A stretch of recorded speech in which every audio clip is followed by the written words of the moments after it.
west till they bury me. I'm one west till they bury me. I'm one west till they bury me. I be one west to the death till they bury me. One west till they bury me. I'm one west till they bury me. I'm one west till they bury me. I be one west to the death till they bury me. I be one west to the death till they bury me. They ain't scaring me. Rip the soul out of Pharisee. Speaking heresy and get you fucked up apparently. It's like they daring me. I said chill, they ain't hearing me. They ain't listening. Every bar nitroglycerin. Hit your heart, bring it back to start, make you live again. Get them dividends or we start getting ignorant. I be on that soldier shit. I told you shit phenomenal. Nah, but he a domino. So what you suckers trying to do? Rhyming comical. Guess it's funny until I'm bombing you. Bring apocalypse to them pussy niggas that's popping shit. Team of all stars. I coach them up like I'm Popovich. Fuck the politics and the lobbyists and apologists. They vagina, so we gon' check them like gynecologists. It's kinda obvious how the situation is ominous. The way I vomit this and regurgitate for the audience. They start applauding this cause the competition is fraudulent. From the era where niggas smoke you up like a parliament. The flow been stupid. Shit has gotten retarded since all the dominance of one west rising to prominence. Cause I be one west to the death till they bury me. I'm one west till they bury me. I be one west to the death till they bury me. I'm one west till they bury me. I be one west to the death till they bury me. I'm one west till they bury me. I be one west to the death till they bury me. I'm one west till they bury me. They want a nigga quiet, mute my maneuvers, but I ride like I got Groupon for Uber. Rhymes hard like they've been viewed by Medusa. 9 milli Luger, 17 in the Ruger. Only need a few to sit up in your medulla. Obligata for the regatta, niggas wildin', they win every dollar. They riding by black Impalas, let the semi holler. The showstopper been the stopper since the teeny bopper. But now I'm doing them off Patron and premium of vodka. I put extensions on the Glock, modify the chopper. The swore heavy, war ready, and that's working mama. No marijuana, say I got the loudest silence on it. When I'm up on it, ain't no rapper do it like I do it. A lot of spitties and writers, but when they eat song, none of them can get to the fire around with me. And I had a nigga spin like a tire, down the deep. And I'm still dope as a piper. Every bar burn hard like a spoon with a lighter. Fuel igniter, I'm winning, coming through with the title because UP. I be one west to the death till they bury me. I'm one west till they bury me. I be one west to the death till they bury me. I'm one west till they bury me. I be one west to the death till they bury me. I'm one west till they bury me. I be one west to the death till they bury me. I'm one west till they bury me.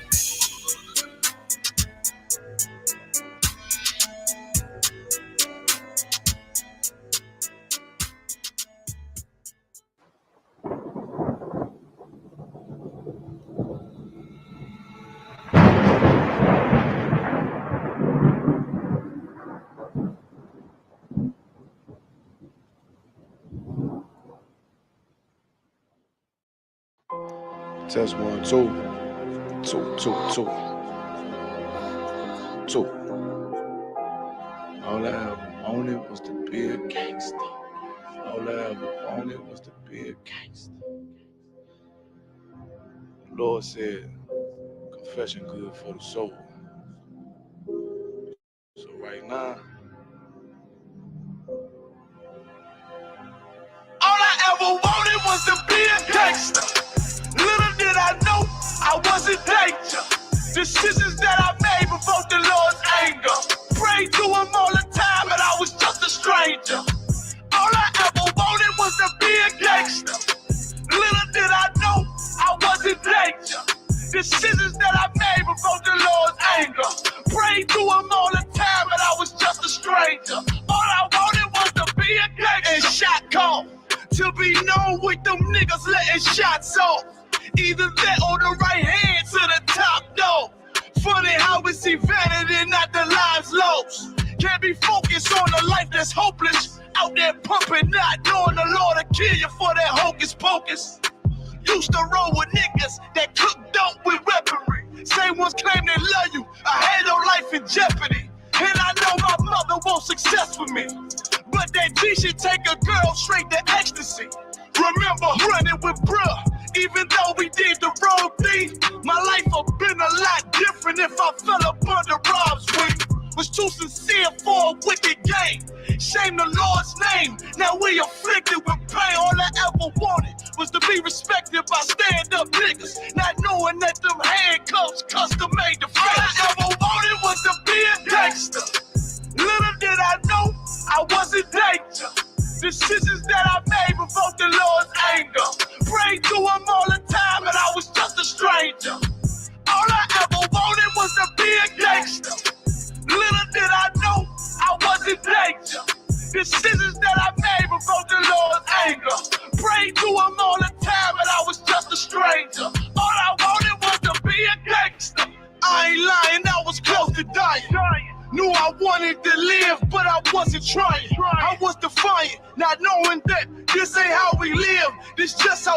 time. Cause when you in them streets, you get more endemic. They don't tell you gonna be on papers and on restrictions. My father said a hard head to make a soft ass. I didn't care, I wanted fear when I walked past. In a place where a black man's blood is cheap, I thank the Lord for the day I was on Lake Street.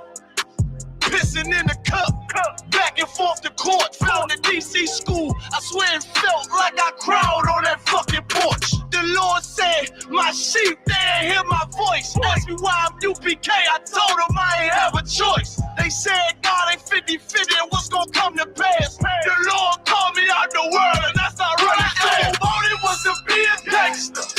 Little did I know I was in danger. Decisions that I made before the Lord's anger. Prayed to him all the time and I was just a stranger. All I ever wanted was to be a gangster. Little did I know I was in danger. Decisions that I made before the Lord's anger. Prayed to him all the time and I was just a stranger. Go ahead. All I wanted was to be a gangster. Isupk until it hit the fan. I want power and a throne, nigga, fuck them grams. All I wanted was to be a gangster, but I was real as a righteous man. And now got the upper hand, gotta promote this brand. Correct whole multitudes until they all understand. If I can't get that crown, Lord, then put me in the hands of someone more mighty make me this hit man. Reminiscing on the pain that was felt. Shit, I was in the jam. Shit, I needed help. But Twan was locked up in the judge put man on the shelf. Heavy cry cause it felt like I was left by myself. All I wanted was to impress niggas with my grinding. Now I ain't trying to prove shit to nobody but Muhammad. Cause most these niggas lie, pump smoke. One time for the most high, he made me a cutthroat. Cause all I ever wanted was to smash my opponents.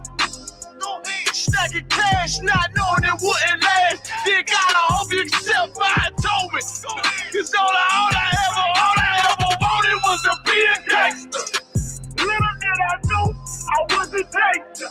Decisions that I made before the Lord's anger. Prayed to him all the time and I was just a stranger. All I ever wanted was to be a gangster. Little did I know I was a danger. Decisions that I made before the Lord's anger. Prayed to him all the time and I was just a stranger. All I wanted was to be a gangster.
This for my people.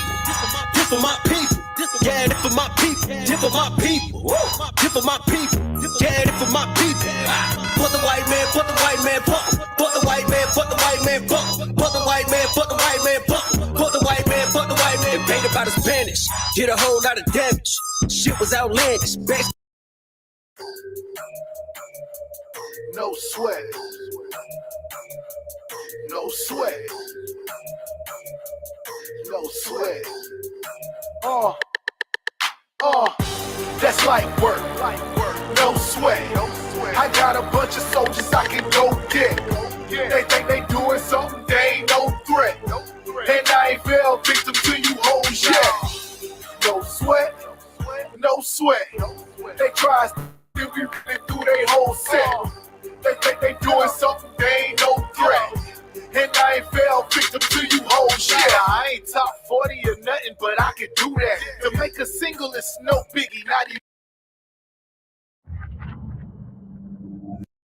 Because I'm willing to fight against drug dealers if they Muslim, if they Christian, if they atheist, if they Buddhist, if they killing black men, guess what? I'm gonna say something about it. Because you know why? Just like you ain't gonna, like your boy said, it ain't gonna happen. Guess what? I'm not letting nobody sell you drugs without me saying that. I'm not gonna do it.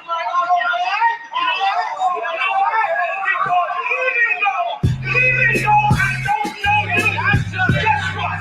Just like that's your boy, guess what? I'm your boy. Even though I don't know you, I'm not letting nobody tell you crap. You know why? Because I never saw you before. But you a black man like me. And it works out. My whole life was trying to find something to follow. Had loyalty, every man tried to borrow. Felt pain and a lot of sorrow. Got betrayed, so packed I didn't even have my heart broke. Living confused, about to lose hope.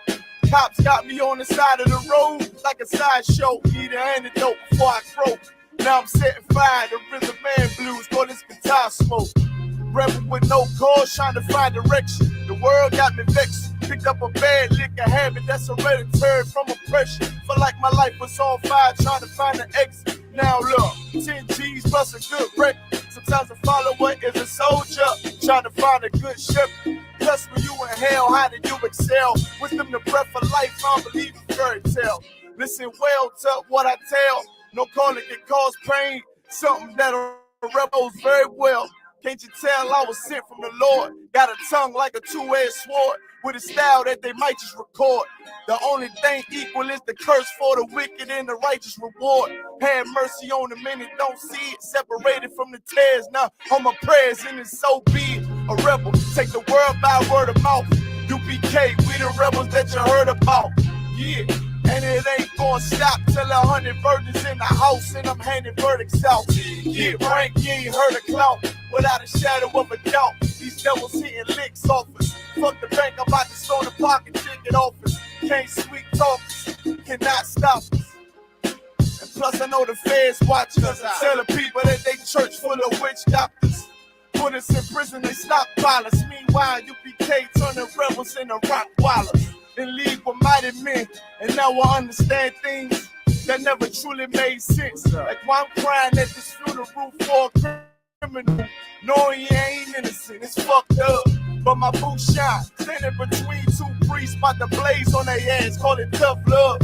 Look out for niggas just club and wouldn't touch a white bitch with OJ's black gloves. Father, forgive me for my error.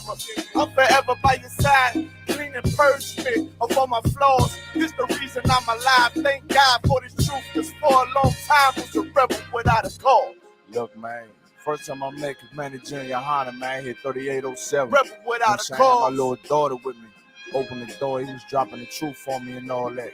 Rebel He said, without a yeah, cause. man, you know, you do your time. We taking the mountains, training in hand-to-hand combat. Rebel without I said, a cause. oh, yeah. This the reason I'm Shine me alive. up, Thank nigga. God for this truth. Cause for a long time was a rebel without a cause. You cannot whoop us. We're already dead. We're already beaten down. We've been beaten down for 400 years. We already got the wounds inside and outside our bodies. How you gonna hurt us? You cannot threaten us. You cannot frighten us. We live in the most frightening places, under the most frightening conditions. We are immune to fear. We are immune to harm. You see what I'm saying? You have stepped into a cesspool. You're the only one gonna get infected.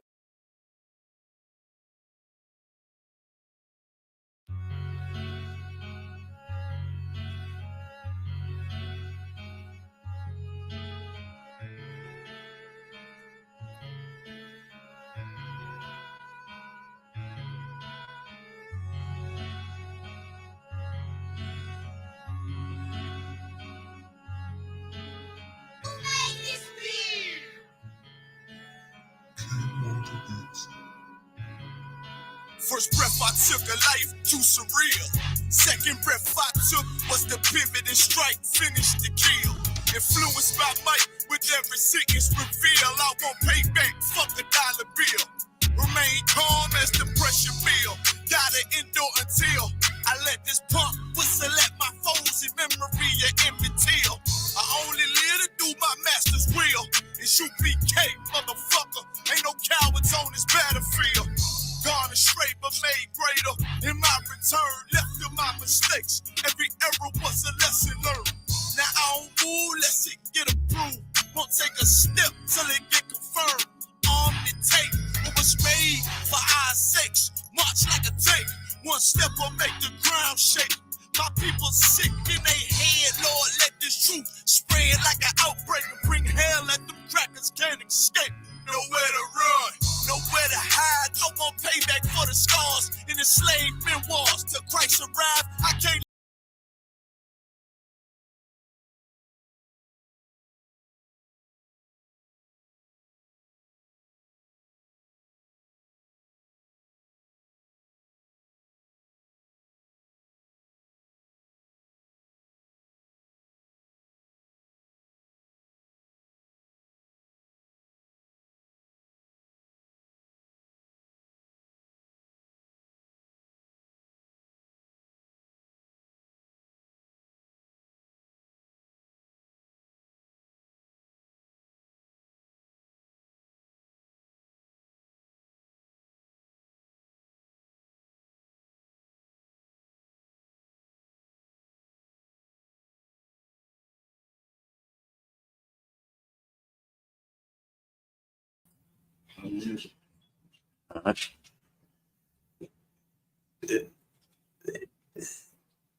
All right, so hey, Shalom.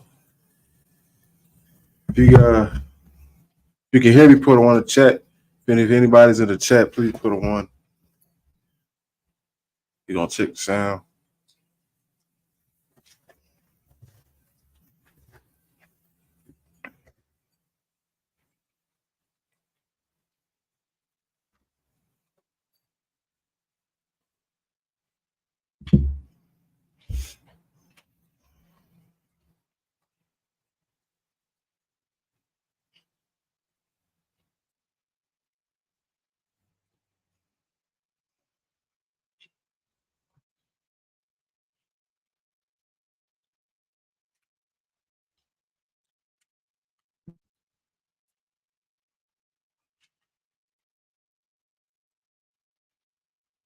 Test. All right, I think we good. All right. Hey, Shalom, Israel. We the Israelite School, Universal and Practical Knowledge. Started 1 West 125th Street out of Harlem, New York, under Commander General Hunter. And we teach that blacks, Hispanics, and Native Indians are the 12 tribes of Israel according to the Bible. All right. That's what we teach day in, day out, man. You know what I'm saying? Our school is open 24/7, 365 every day. You know what I'm saying? Our phone lines are open all night, wherever region, state you're in. You know what I'm saying? Just call that number, man. You know, and get in with us, man. You know what I'm saying? And what we're gonna teach today is how God is against abortion, man. All right. I know a lot of people probably are gonna like this right here, especially a lot of women, right? Because this is what this is pertaining to. There's a lot of sisters out here. Mainly we are here talking about, you know what I'm saying, black and Hispanic women and Native Indian women, you know what I'm saying, black and brown women that have these issues right here, you know what I'm saying, here in America, dealing with abortion, you know what I'm saying, dealing with, you know, whether they should have an abortion or, you know what I'm saying, they're questioning that, or whether they think they're forced to because of their financial issues, because of their, you know what I'm saying, their so-called injustice, or maybe it's just a personal, you know what I'm saying, a personal demon that you may have on yourself. You know what I'm saying? But we gonna sit here and try to help, you know what I'm saying, sisters here, you know what I'm saying, to give them the answers and the solutions to why, you know what I'm saying, why you shouldn't have an abortion and what you should do. You know what I'm saying? How you should conduct yourself to get rid of these demons and to prevent that before, you know what I'm saying, your little girls get older, you know what I'm saying? Or you know what I'm saying, before you even try to open your legs into another man. right? So this is what you know what I'm saying, this is gonna go towards, man. So you can understand, you know, how to conduct yourself so you can have, you know what I'm saying, the right life. Because America, they taught you, you know what I'm saying, you got the right to just do it, just if you need it, you know. But you don't understand how that's affecting yourself. Because now you're carrying around luggage and you're out here having mental issues simply because of an abortion. Right? Now you it's all on you.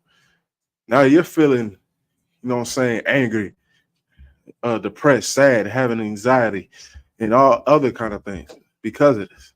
And you're sitting here fighting for this, not knowing what the steps, you know what I'm saying, to take care of yourself before it even gets to that point. Right? So this is what we're gonna do. We're gonna go over this, right? So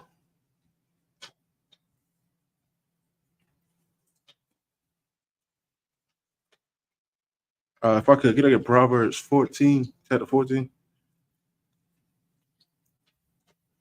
Right. 14. Yeah, Proverbs chapter 14 and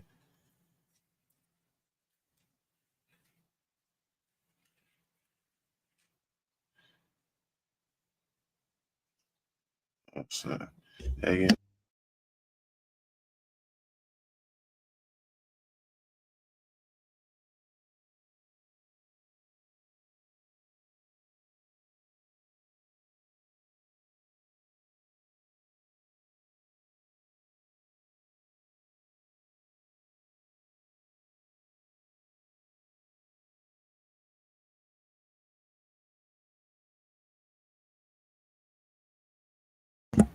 All right, I'm gonna meet it.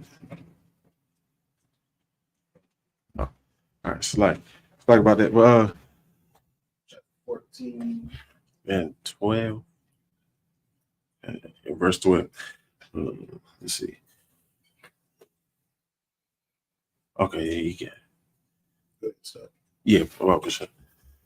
Proverbs chapter 14 and verse 12.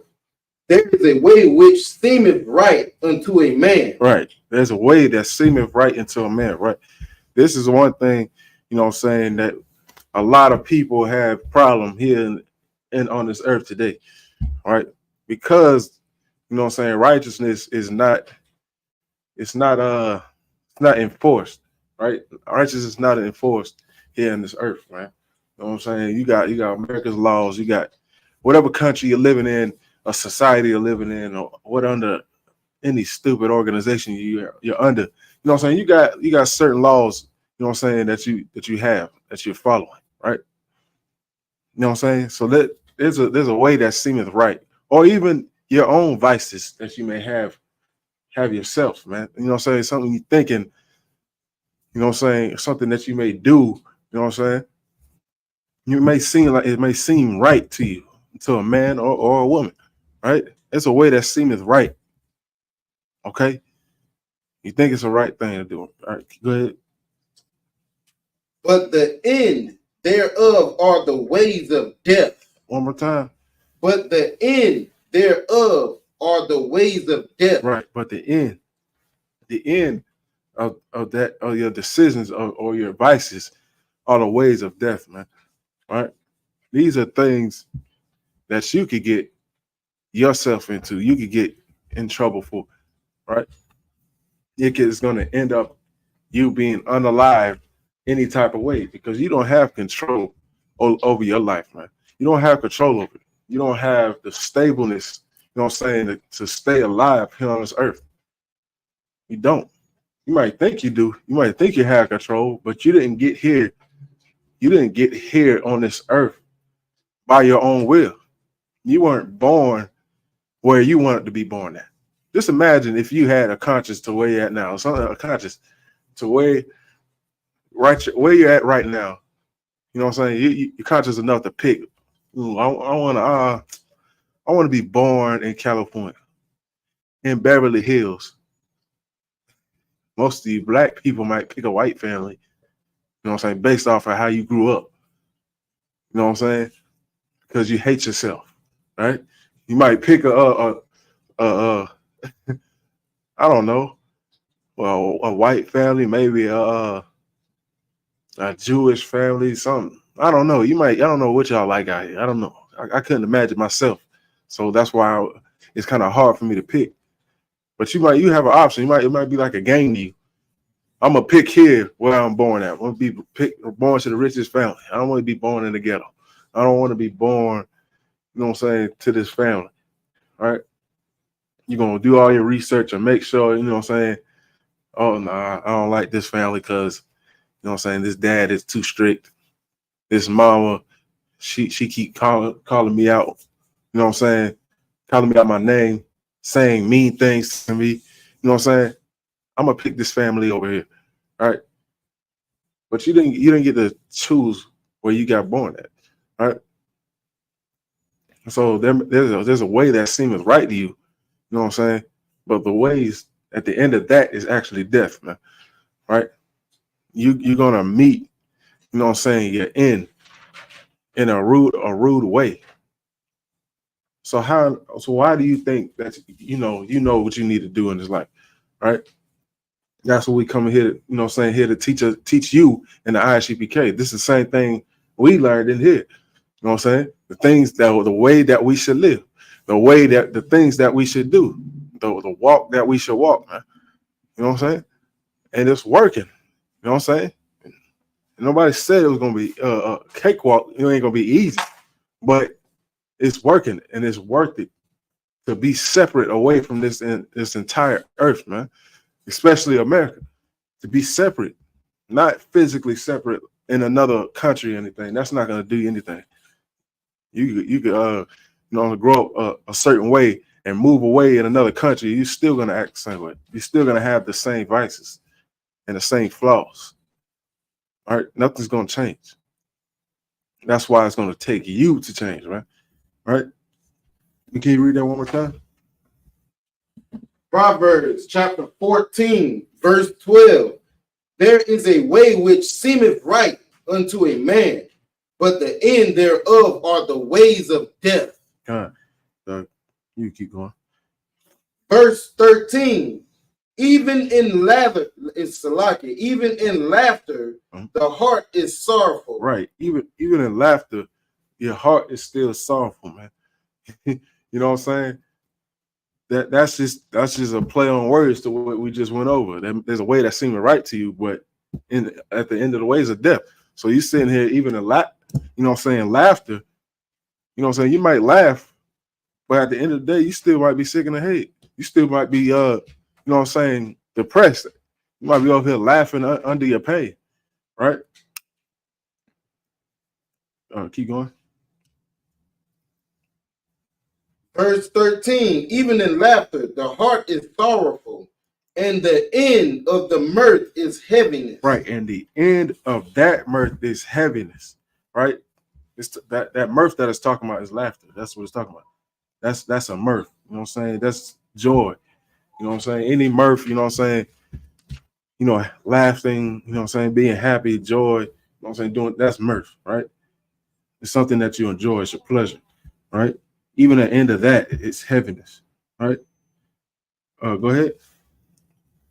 Verse 14, the backslider in heart shall be filled with his own ways. Right. And a good man shall be satisfied from himself. Mm-hmm. Okay. Verse 16, a wise man feareth and departeth from evil. Right. But the fool rageth and is confident. Right. Say a wise man feareth the Lord, right? Because the scriptures say that the beginning of wisdom is the fear of the Lord. I might have said it backwards, but paraphrasing. The beginning of wisdom is the fear of the Lord. So you're going to fear the Lord first. You're going to fear the Most High first, right? And then, you know what I'm saying, you're going to depart from your evil. But the fool, they rages, right? That same thing is going off inside their spirit. And they get angry and they're confident in their sin and in their rage, right? Thinking nothing's going to happen. You know what I'm saying? Thinking they can get by, you know what I'm saying, by by your sin, man. You know what I'm saying? So there's a way that seemeth right to you, right? To you and people. I mean, there's a way that seemeth right, right?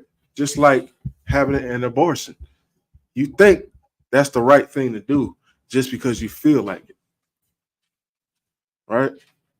Well, and I know a lot of people have a lot of different scenarios when it comes to abortion, right? And you think that's the only scenario that ever happens, right? Well, we're gonna go ahead and correct that in a little bit. Y'all just stick here and you follow what we say. You know what I'm saying? What the priest of the Lord talk about when it comes to this subject, and you can have better days. You know what I'm saying? You can have better days, man. So, right. You get we can go to Exodus chapter 1, but you ain't got to start right away. All right. Exodus. Oh yeah, chapter 1. Kind of. Which chapter? Oh, it's like it. Exodus chapter 1. The first chapter. Kind of. Right. You know, the thing with you know what I'm saying, abortion, you know what I'm saying? A lot of these sisters, man, out there, you know what I'm saying? You want justice for the people, you know what I'm saying, that got raped. Right? Which is a terrible thing. That is horrible. Right? And we're gonna let you know, understand exactly where the Most High stands with that. Right? Okay. But we're gonna show you the other thing, you know what I'm saying, that happens. You know what I'm saying? Being raped is a terrible thing, and it's something that's punishable. You know what I'm saying? Something that should be punished by death, man. Right? If a man would ever do that, or if a woman would ever do that, right? Right. So being raped and getting pregnant is a horrible thing. But you know what I'm saying? Another thing is y'all don't take accountability, right, for opening your legs, right? That you don't want justice for that.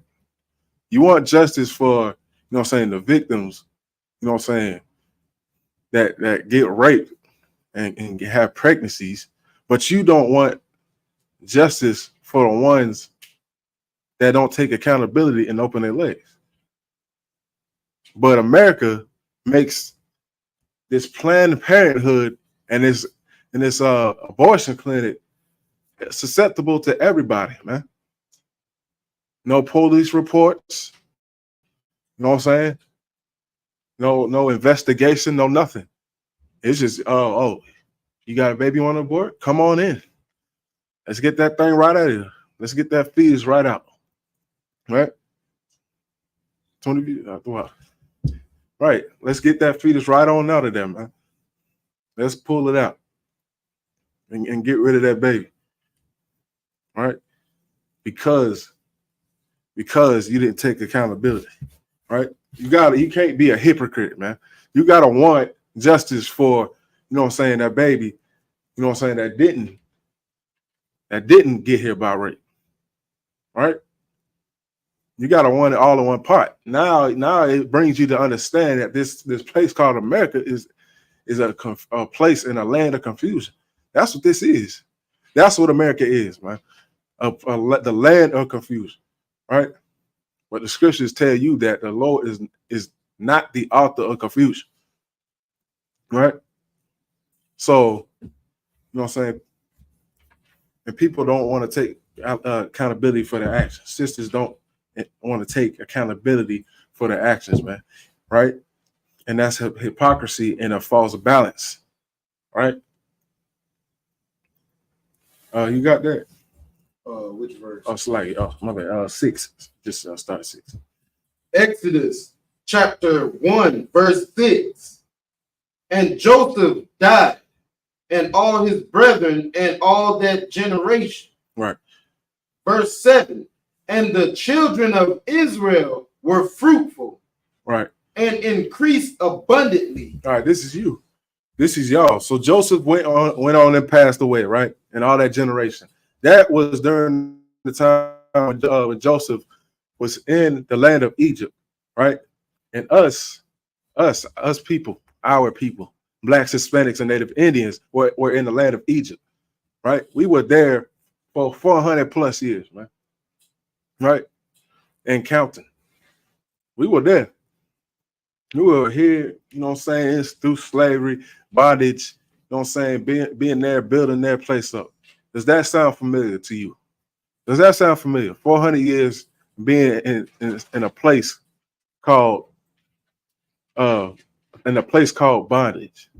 right? For 400 years, serving another nation. Does that sound familiar? That's us. Blacks, Hispanics, and Native Indians were in bondage, right? And Joseph was one of those hierarchies before he passed. He was one of the people that was up in a high seat, just like how you have a black man in the White House. You know what I'm saying? I ain't talking Barack Obama. I'm talking like somebody that's just in a high seat, not necessarily president, right? That was Joseph. And then he said, and the children of Israel were fruitful and increased abundantly, just like how we do here in America. You know what I'm saying? We have plenty of children here, right? Go ahead, you keep going. Verse 7. And the children of Israel were fruitful and increased abundantly and multiplied and waxed exceeding mightily, and the land was filled with them. Right. And the land was filled with them, right? This is what we did. Like I just went over, you know what I'm saying? We increased mightily. We populated the hell out of Egypt, man. Just like how we do here in America, right? You have babies on top of babies. We have families of 15, man, right? Grandma done had 30 children, right? And now the mama had 20, right? That's what happened. You keep going. Verse 8. Now there arose up a new king over Egypt, which knew not Joseph. Mm-hmm. Verse 9. And he said unto his people, behold, the people of the children of Israel are more and mightier than we. Right. So he said there was a new king over Egypt, right? I'm trying to put it into terms that you can understand, like a new president. Now, you know what I'm saying, a new hierarchy, right? Which knew not Joseph, right? He didn't know anything about Joseph. He didn't, you know what I'm saying, he didn't follow, you know what I'm saying, Joseph's path, the way of his thinking. And Joseph helped raise Egypt to be one of the most fruitful and most plentiful lands that ever existed, right? A man from the tribe of from Ephraim. That's what tribe Joseph was from. That's what you would call today a Puerto Rican, right? That's what tribe Joseph was from, and he did that. All right. So you said you read verse 9, so like Verse 9. And he said unto his people, behold, the people of the children of Israel are more and mightier than we. Right. He said to his people, he said, behold, the people of the children of Israel are more and mightier than we.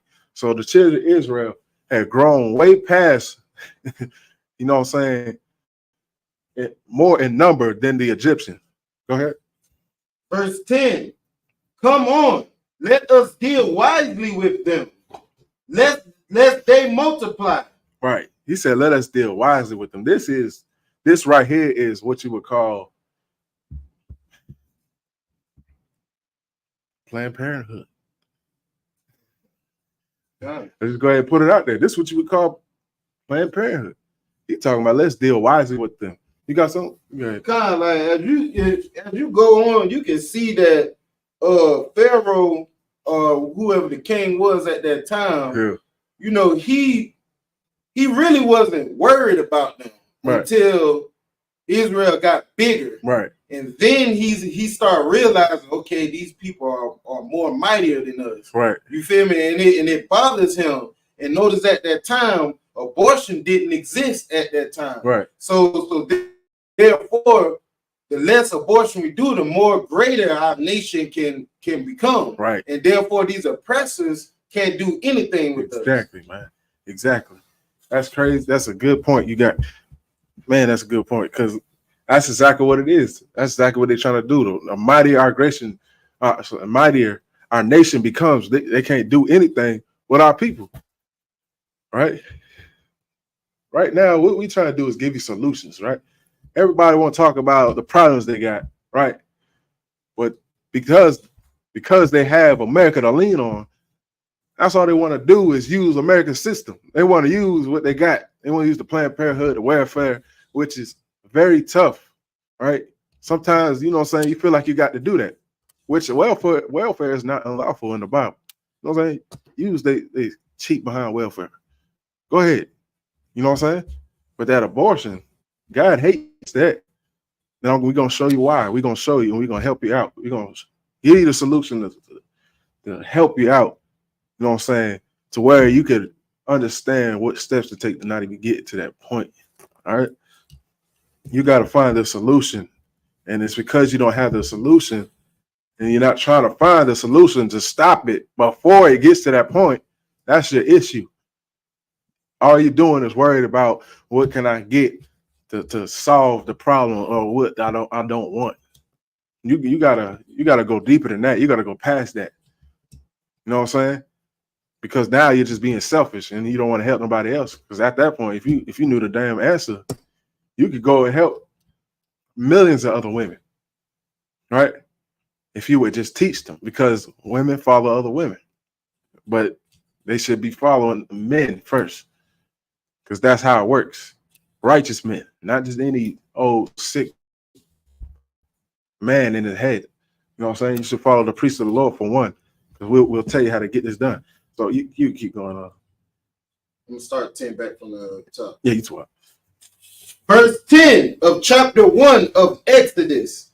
Come on, let us deal wisely with them, lest they multiply. Lest they multiply. They don't want the children of Israel to multiply no more. It's too much of us.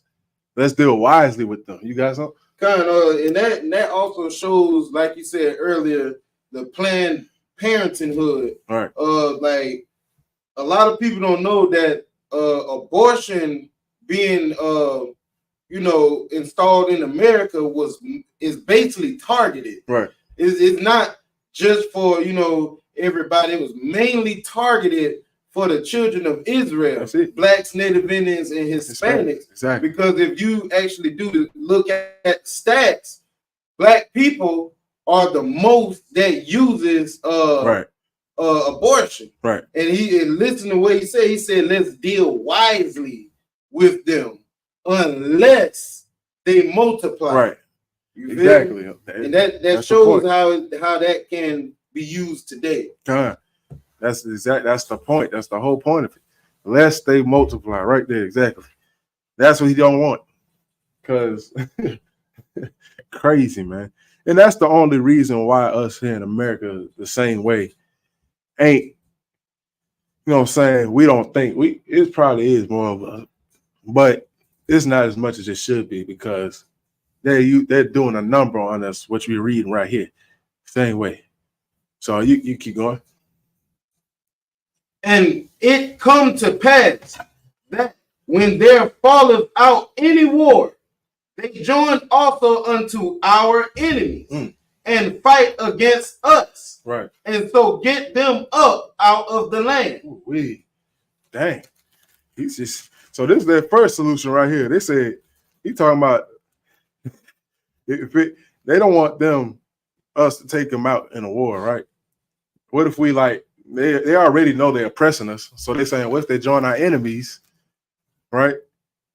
So let's just get them up out of the land, because they might be over here planning something with our enemies and getting us up out of here. All right. So that was their first solution. All right. So let's keep going. Verse 11 of chapter 1 of Exodus. Watch this. Therefore they did set or them taskmasters Right. to afflict them with their burdens. Right. Taskmasters. That's like your what? Your police and your supervisors. Huh. Like when you work at your job. Huh. That's your task. You're doing your taskmaster, right? Huh. That's that annoying behind manager sitting here telling you about your days, your hours. Oh, you didn't use all your PTO. You got one more strike and you're fired. I'm gonna get you up out of here. Because they know once you go home, they know when black people go home, they know what we do. We multiply. Exactly. Hell yeah. We multiply, man. It don't matter where we at. We here in hell, man. We're in our captivity. We are sitting here having babies when we got nothing. Right? I like it. You know what I'm saying? Trust me, Yeah. I know. Everybody in the UPK know. Every brother in the UPK understands that. Every last one of us. You know what I'm saying? Because we just go at it, right? It don't matter. You know what I'm saying? We still gonna come out on top, right? Yeah. But go ahead and read 12. So like you go ahead, just 12. Verse 12. But the more they afflicted them, Dang. the more they multiply and grew. The more. Think about it. What did I just say? I said it, but I didn't. I was trying not to explain it, but I did it. Dang it. So that's what it is right there. The more we get afflicted, the more oppressed we get, the more we multiply. Niggas don't die. We multiply. Y'all sitting here trying to give us the hardest jobs and everything. We still having babies. We having daughters and sons out the zoo. Yeah. This is wild. We making this thing crazy around here. They don't know what to do with us, man. All right, so go ahead and read 13. Verse 13. And the Egyptians made the children of Israel to serve with rigor. Rigor. Rigor. Salak. Okay. Now they doubling down. Now they done pulled out the whips. At first, they was doggone, you know what I'm saying, just yelling at us, telling us, you know what I'm saying, making us work, you know what I'm saying, giving us harder tasks. But now they're making us serve with rigor. You know, what does rigor mean? RIGOE. I'm just trying to get it real quick. Rigor, the quality of being extremely thorough, exhaustive, or accurate. That's the wrong rigor. That is severity or strictness, right? Demanding difficult or extreme conditions, right? So we out there serving in the heat. They pulled out the whips now, right? They had whips in Egypt, right? That's how they would make us serve. Right. So one more. Verse 14. Yeah. Verse 14. And they made their lives bitter with hard bondage in mortar and in brick and in all manner of service in the field. All their service wherein they made them serve was with rigor. Right. And brick and mortar. That's that. You know what I'm saying? In mortar and in brick. You know what I'm saying? You know how to build, a brick house. You know what I'm saying? You got, your cement and all those things like that. So let's go. We gotta keep going because it's gonna have to explain it. All right, yeah, just go ahead 15. We just gonna read it out. Verse 15 of chapter 1 of Exodus. And the king of Egypt spake to the Hebrew midwives, right, of which the name of the one was Shapar, and the name of the other Puah. Right. These were, and the king of Egypt spake to Hebrew midwives. So these were Israelite women. They were midwives, right? And the name of one was Shapar and the other one was Puah, right? It almost sounds Gadai-ish, you know what I'm saying? If you put it in English, these are Hebrew names, right? So go ahead. Verse 16, and he said, when ye do the office of a midwife to the Hebrew woman, Salaki, to the Hebrew women, and see them upon the stools, if it be a son, then ye shall kill him. Right. But if it be a daughter, then she shall live. This is heavy right here. Listen up. So he's sitting here telling these midwives that he got working for him, you know what I'm saying?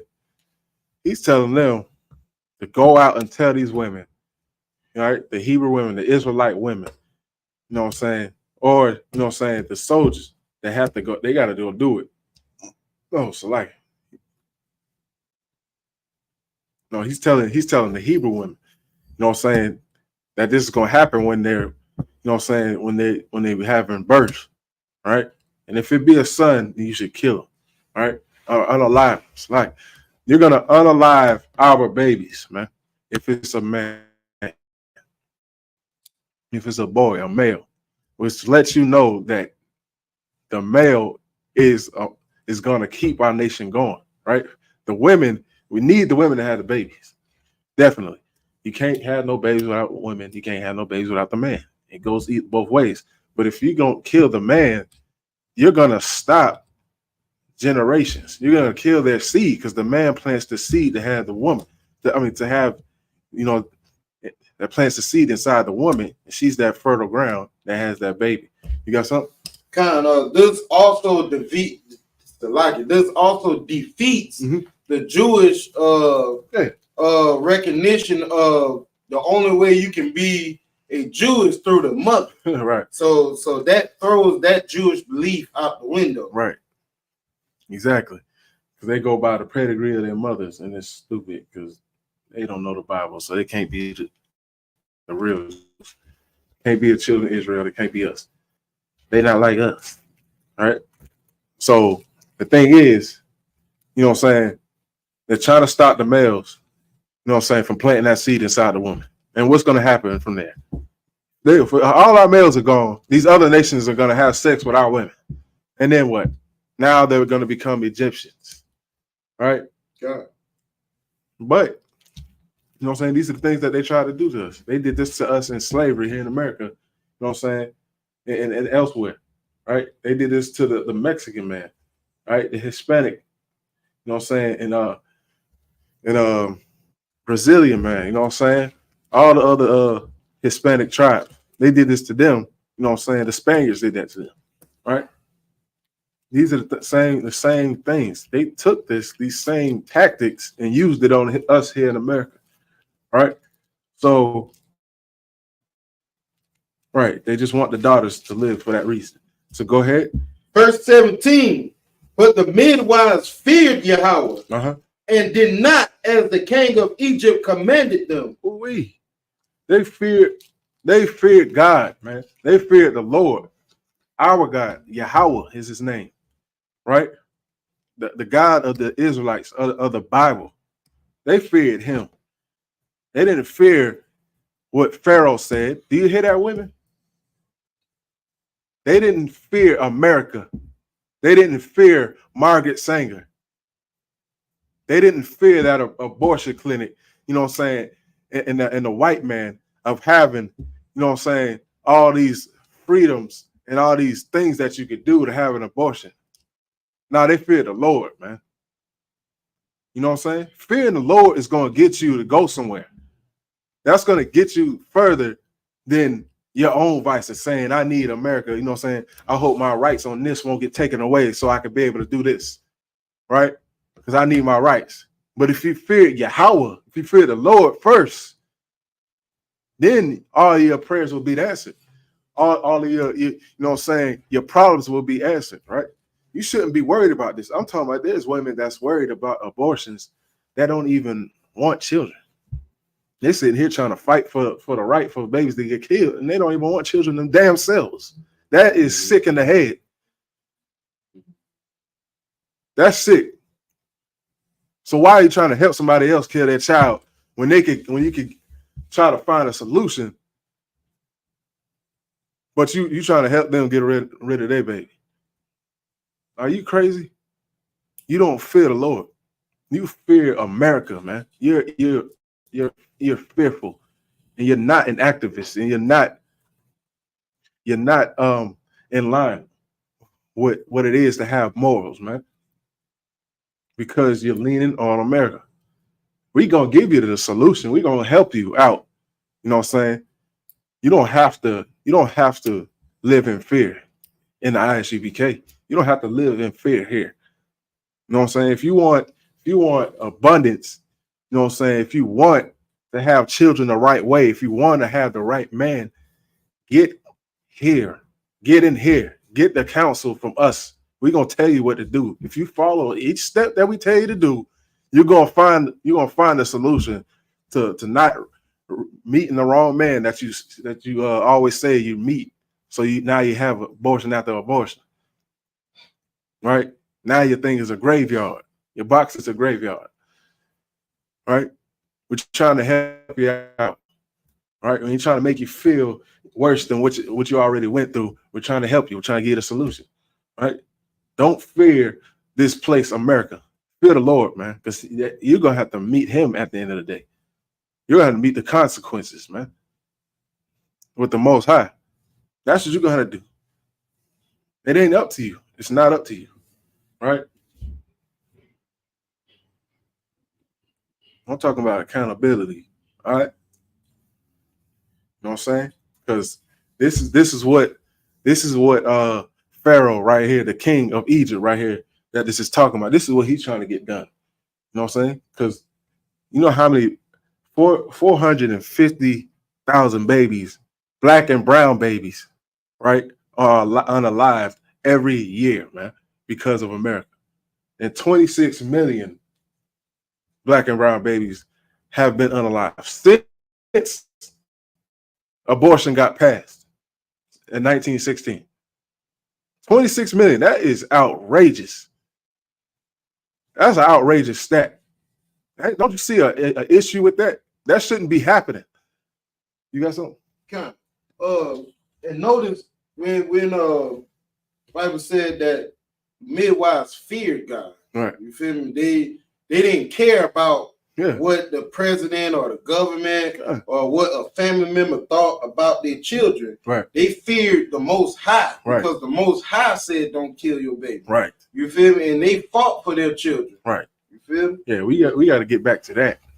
We got to get back to fighting for your children, man. That's how evil this place is. That's what I'm trying to get you to really see. Because you got to see how evil and wicked America is. You really got to see it. You know what I'm saying? You might hate this place yourself. You know what I'm saying? You might not like it. You know what I'm saying? But you still try to use its, you know what I'm saying, handouts. You try to use its abilities to try to, you know what I'm saying, your quote unquote freedoms and your rights, your quote unquote rights. You try to use that when it's evil and wicked to the Most High. It's disgusting in His sight. And it's disgusting in mine because you don't see the wickedness that this place is trying to get you to do, right? You really gotta get your mind out of this place because they got a hold on you and you don't even know it. You think you don't like this place, but you really still holding on to it. You're still cleaving onto this place because you don't have no other solution. Here it is. We're going to keep going. Let's It's a little bit more on the subject. Oh, you keep going. Go ahead. Verse 17 of chapter 1 of Exodus.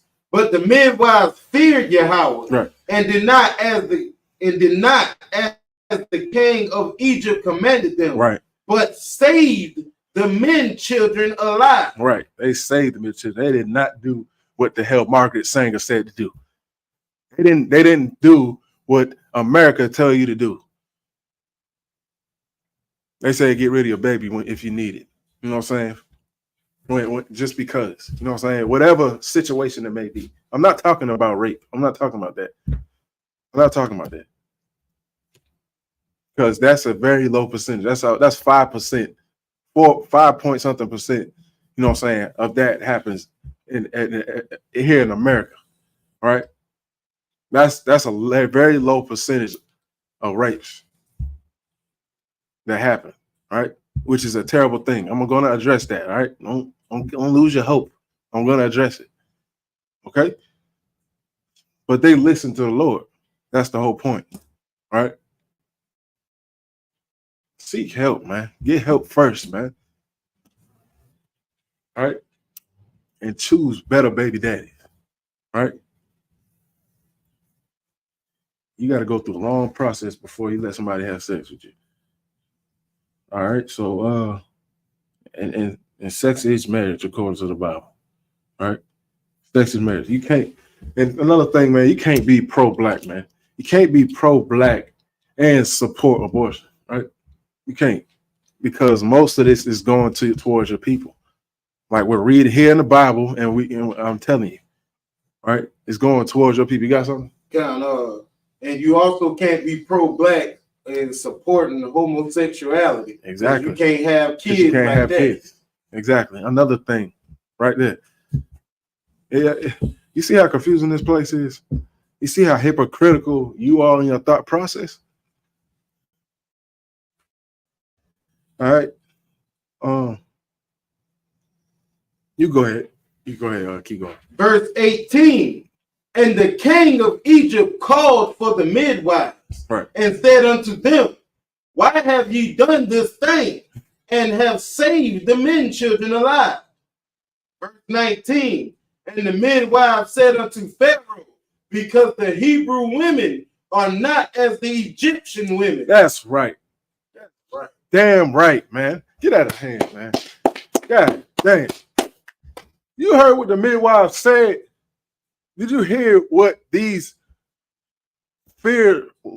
Yahweh, God-fearing women of Israel, black and brown women, said to Egypt, man? Do you hear what they just said? He said, why have you done these things? They said, man, we are not y'all. Do we look like y'all? They're not like us, bro. They're not like us. We are not them low down, dirty Egyptians and like these low down, dirty, filthy, stinking Americans, man. We are not them. F America, man. F this place. You got to get it in your head that they are gaming you. They're running a game on you. And you sitting there letting them do it. Like, I come on, man. Us as black people, we don't like when somebody run a game on us. But you so damn gonna let America do it. You're gonna let this system do it because you don't know how to beat it. And that's scary. That's a scary thing. Is when you don't understand that you're under a curse, that you're under somebody's spell and control, and you sitting there following up with it. Damn, it's sick, man. It's crazy. This is why we fight the way we fight on the street corners. This is why we go out every week, man, and fish and fight for our people, man. Because we sitting here destroying ourselves, man. They said we are not like y'all, man. Right? He said because the Hebrew women are not as the Egyptian woman. Go ahead. Good Bible show. Verse 19 of chapter 1 of Exodus. And the midwife said unto Pharaoh, because the Hebrew women are not as the Egyptian women, for they are lively and are delivered ere the midwives come in unto them. Right. Verse 20.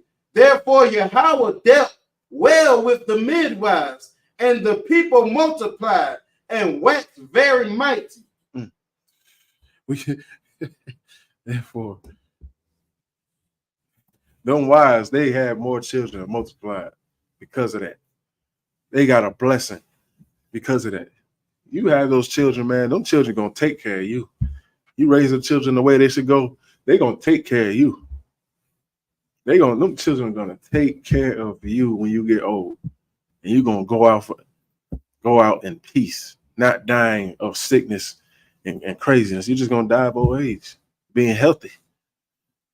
That's heaven. That's the kingdom of heaven, right? That's part of it right there. And then you'll be back born into your family again in peace again. Why not go reach that? You got something? That's how you live forever.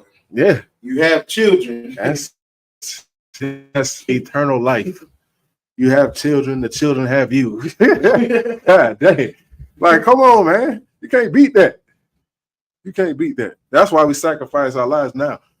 You know what I'm saying? This is why we give up drugs and you know what I'm saying, and killing ourselves and killing our brothers, man, and killing our sisters and giving up our lives, eating what we want to eat, right?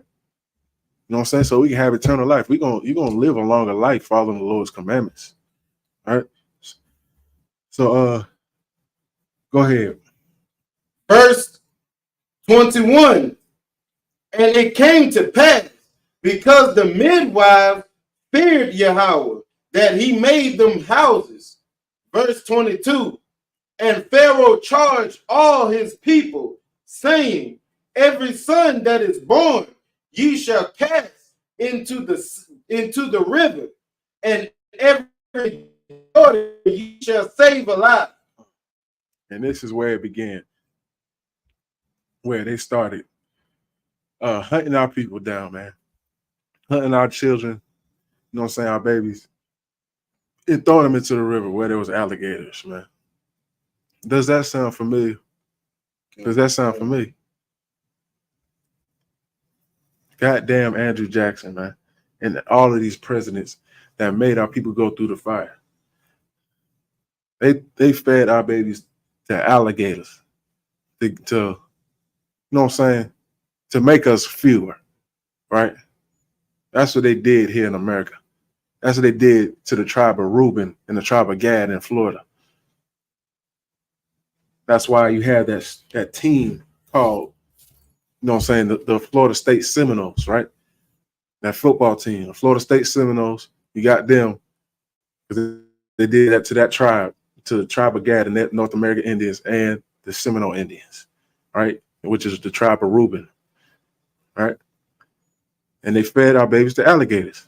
And they also have another team called the Florida Gators, which is made up off of us getting fed to gators. Put two and two together. And guess what? They are a rivalry. They're a rivalry team. Ain't that crazy? That's crazy. Off of that history of us getting eliminated our babies and our people. Why do you think they got that? And I know this because I was a Florida Gator fan and I wanted to go to that university. You know what I'm saying? And I ended up finding out this history and damn that team and damn that whole organization and everything that they had to do with it. You know what I'm saying? They would have this thing during the game, the football game, a Gator bait. You know what I'm saying? Yeah. You know that. You know what I'm saying? If you're a football fan, you watch football, they got something called Gator bait, and they do the little chunk. Yeah. All that is behind that. And so with the Florida State Seminoles wiping out the tribe of Reuben, all right? And they had the nerve to use us as their logos. And they made us fight each other on the football field now. Look how far we got. Good night. Thank you, Martin Luther King. Thank you. Bastard. But look at this. All right, so now that was the start of abortion right there, right? Way back in the ancient days, that happened to us. So if you could you get Exodus 1 and 22? Wait, no, that was it. That's exactly where I was at. It's like I had wrote it twice for some reason. Salaki. Oh, okay. Go ahead. I got one thing to say. Yeah, about what would have happened if Mary aborted Christ? God. Well, where would we be at now? Right. What if Mary aborted Christ? Which they was trying to get it done. And Salaki, Officer Nayar got a comment. What did he say? He said, and Salaki, if I could, the sisters who love to call men deadbeats or a bad fathers, what do you call a woman who aborts their babies? We all know what that is. Right. A murderer. You are a unaliver, Salaki. That's what you would call them, right? And you know exactly what this place does what the oppressor does, putting men and women against each other. Now, you know what I'm saying? Now you got the women, you know what I'm saying? They give women power. Yeah, they give our women power over us. You know what I'm saying? It's when it's not supposed to be that way. And now they letting them do that. But we got to get kicked out the house. We got to have welfare in order for them to get welfare and child support. You know what I'm saying? Which we're going to go over at the end of class. You know what I'm saying? So look, that's what you would call them. You know what I'm saying? And man, look, this is a whole mess, man. This is terrible. So if you could you get Exodus chapter 22 and just hold it there, and we can get them out of videos on that tab if you can share the screen. Exodus chapter 22. Yeah, just hold it there, and we'll keep going. And yeah, that tab that I have with all the videos on the side. Which one do you want? You can go from the top first, right? That all three of those, the first three are like shorts. This is if y'all ever heard of Candace Owens, right? Candace Owens. I don't know her position. I don't know if she the black lady or black lady? The black lady. The first three. How Margaret Sanger used the church to attempt to. Right. Yeah. You can start from the first video. Is she wearing yellow or something? That. Yeah. Okay, let me share screen. Okay.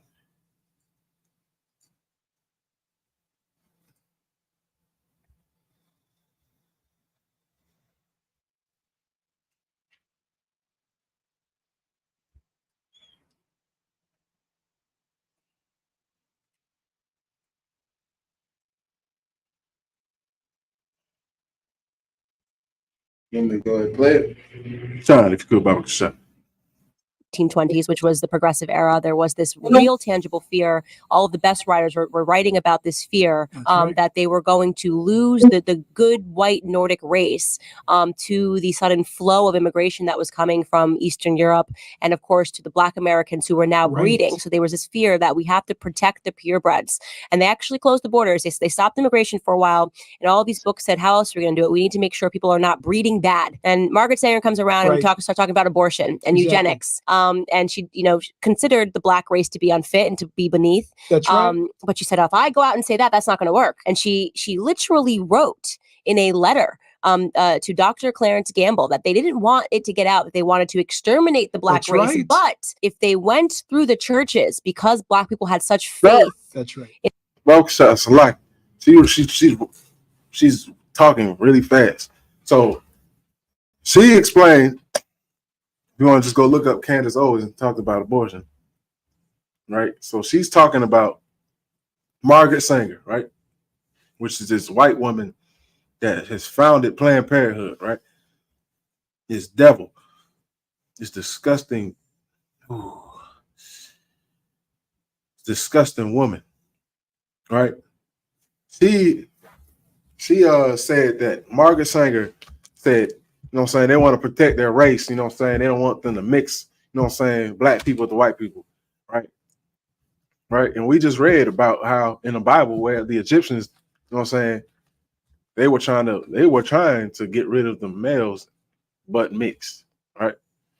They would let, it was legal to do that, right? For you to mix. But first, right here, they're trying to stop that. They didn't want them to mix with, because they didn't want this, whatever, what I'm saying, agenda she was following. It was her trying to prevent Black people mixing with white people. They don't want to mix with the purebreds, is what she called it, the purebreds or whatever, right? So now she is forming. She said she couldn't come out and say that. Margaret Sanger said she couldn't come out and say that. They're not going to listen to her. So she used the churches. She used the churches that Black people were going to do this, to get out the good old message of abortion through the churches, right? Go ahead, Lakawha. That goes back to that scripture, if I could, but that goes back to that scripture we read earlier where the Egyptian king said, let us deal wisely with them unless they multiply. Right. And this is that same examples. Great, good point. Exactly saying the same thing. Let us deal wisely with them unless they multiply. This is what they're talking about right here. This is what America is try to do for us, right? Okay. And you think people are so silly, man. They think this place has changed for some odd reason. Like you thought they was just gonna stop after 1916, and now everybody's a good old multiply. You think they're not still at war with us? You think they're still not trying to exterminate us and get us off the block and keep us lower? It's only trying to get worse. It's trying to get worse. It has gotten worse. It has gotten nowhere near better. They've been trying to get us up out of here, not just completely just killing us off. They're trying to keep us to a low percentage so they can overtake us. They still need us for their slaves. They're not just going to get rid of us. If they could and they could have everything done, they would. But they need us because we're a nation that's not desired, as Zephaniah 2:1 says. We're a nation not desired. Right? So look, you can keep going. Video? Kind of. In their pastors and such belief in their pastors. If they could just get out the message, and if any of them get out of control, the pastors will quiet them down. She literally wrote this during this time in the 1920s, which was the progressive era. There was this real tangible fear. She said the pastors were the only ones that could get to us. Look how the pastors now send that message. Because a lot of these pastors are for abortion. They support it. A lot of them do. Right? It's whatever you know what I'm saying, their high position in the office, you know what I'm saying, working as a politician, which a lot of these pastors are politicians, pimps, you know what I'm saying, and so on, right? And they're going to try to pass these bills to get the people what they want. You know what I'm saying? You can't take care of your kids, right? You can have these rights, man. You know what I'm saying? Because that's what they did it for. They tried to use that as a tool when they should have been like those midwives in Exodus chapter 1. You know what I'm saying? It should have been like those midwives and said, hell no, we're not aborting our baby. You know what I'm saying? We fear the Lord. Forget what y'all trying to hand out. We're going to have our babies throughout our oppression, throughout our struggles, because we're going to raise them and we're going to be all right in the end. Which is exactly, if you know how to raise your children, it's going to be like that. You're going to be okay in the end. You're already going to struggle. What's having an abortion going to do? It's going to just make things worse for you in your mind. It's going to be worse for you in your environment. You're going to be depressed, have anxiety, have PTSD, and so on, and you're never going to get healed. You know what I'm saying? You think it's just, you know what I'm saying, you get rid of that baby. Watch what's going to happen to you in your spirit and your mind. You're gonna go through some things that you don't even understand. And I'm sitting here telling you this because out of love, man. Because you think you're just gonna walk around, you know what I'm saying, man, you're gonna think I just unalived a child in my stomach.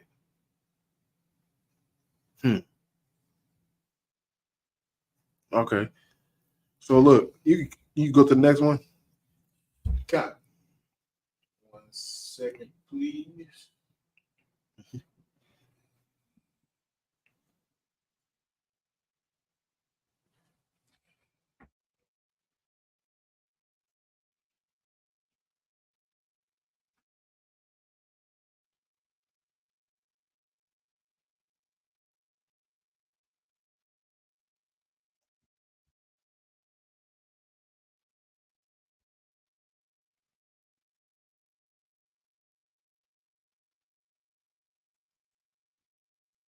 Abortion industry was created around the idea of eugenicism.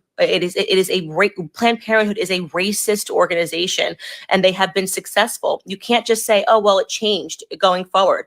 She wrote down what her plans were, what her models were, why abortion needed to be taking place, so that you had people that weren't worthy of having children to be able to reproduce. You can't just magically pretend that didn't happen and say, oh, well, well, then I learned in school, but now it's my body, my choice. Acknowledge the true history, the true abhorrent history of what the abortion industry is, what it was intended to do, and what it has largely been successful in doing. I think Margaret Sanger is one of the most successful progressives that has ever lived, because she set out to do exactly what has been accomplished.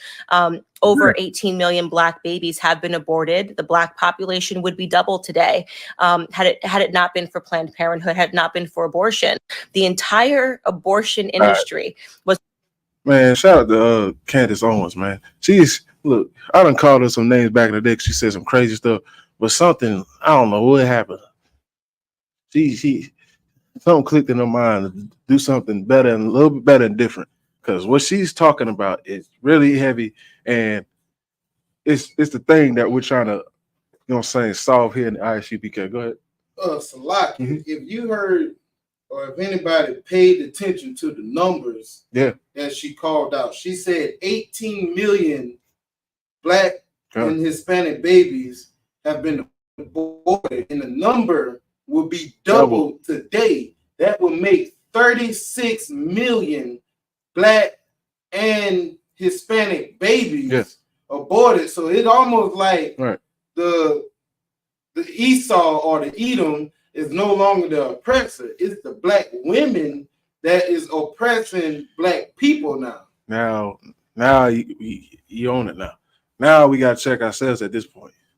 This is the point. They already did their job. They done did the number on us. This is why I'm trying to get in your head to get you to understand before you do this, right? That's exactly what it is, because it was at 26 million, right? 36. Well, it will be. It was at 26 million, but like you said, because it was at 18 million, it was going to be doubled, right? So look at that. Just look at it. That thing is only going to rise through dumb decisions, right? So you can play the last one. She's pretty much going to say the same thing, but I'm trying to get this through your head. And this is a Black woman saying this.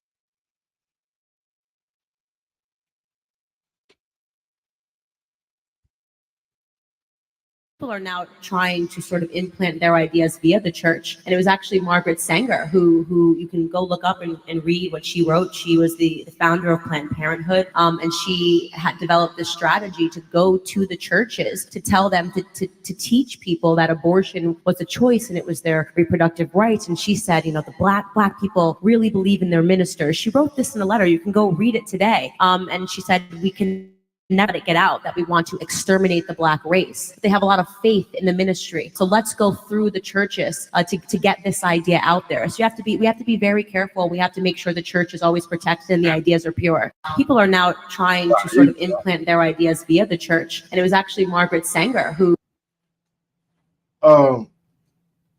Margaret Sanger was an evil bitch. And I wish, My yard is about to come in the stream yard. What? My yard is about to come in the stream yard. I interrupted Michael. But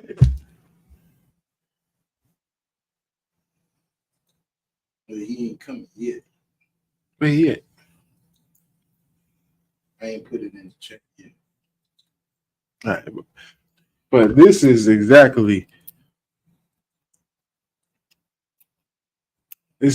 what it is. He said that the pastors, the people in the church, they reverend their pastors, right? They love their pastors and they don't listen to what they say. And this is what they do exactly today, telling you what you should do, right? When y'all should be like those midwives, fearing the Lord first, man, right?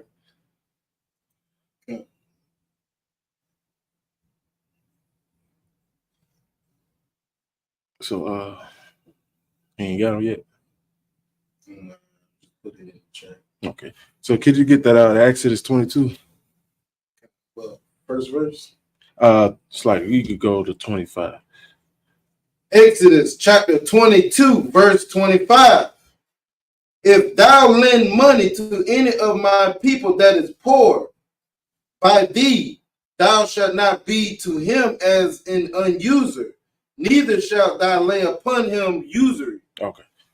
All right. Well, go ahead, add Nair. He should be in. So like, you know what I'm saying?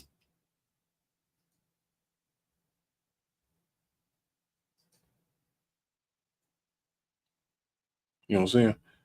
Not yet. Okay. All right, we'll just keep reading. All right, so what is it? 22, 25? Oh man. Exodus chapter 22, verse 25, right? That is the wrong one. Hold on, I got the wrong one. It's like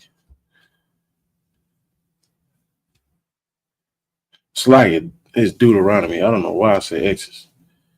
It's Deuteronomy 22, 25.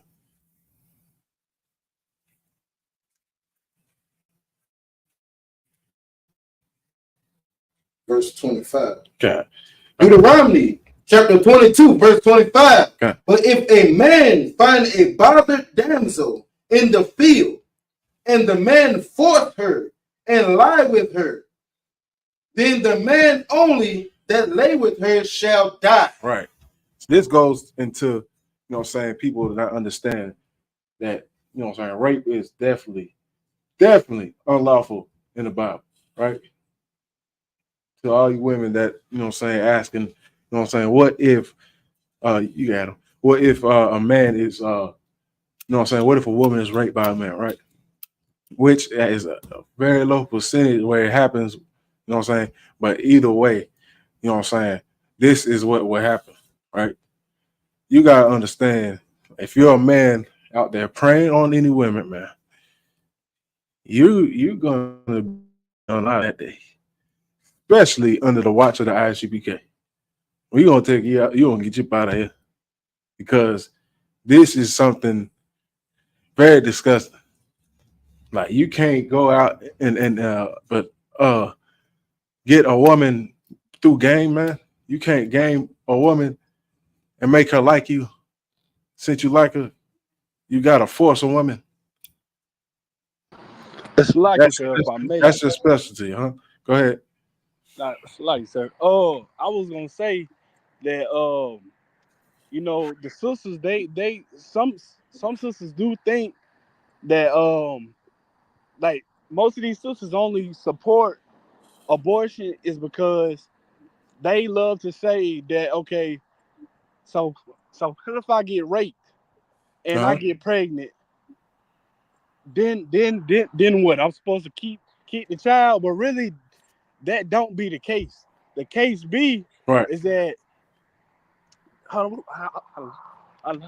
my train of thought? What I was about to say. Good night. You know what the case be. Like what? I Like forgot what I was if about they to say. Like it.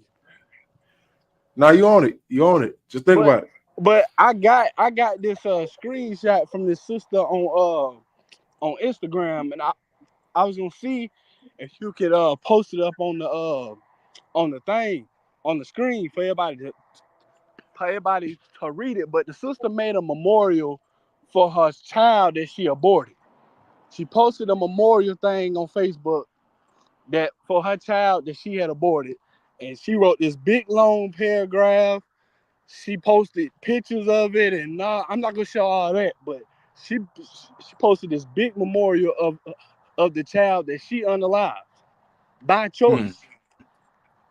And Right. I'm gonna see if I can send it to I'm gonna see if I can send it to y'all and see if y'all can put it on the screen because it's crazy. If you read Right. it, it is crazy. Okay. I'm gonna see if I can send it to you. All right, come. Salaki, while he's sending that, Mm-hmm. you know, a lot of other women, you know, uses abortion because for numbers of reasons. One, because they don't like the guy who they're having the child with, but they should have thought about that before they laid in bed with that person. And number two, they use it as an excuse to still be a whore. Right. So they can have their hot girl summer. And that's what I was talking about with the accountability. Right? You can't do that, man. You can't do that. You gotta be wiser when you're picking a man, right?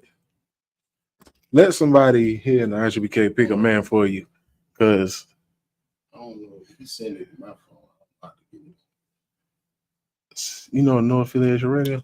Just send it to that through Messenger. You'll see at the bottom. To the no affiliation radio. Mm-hmm.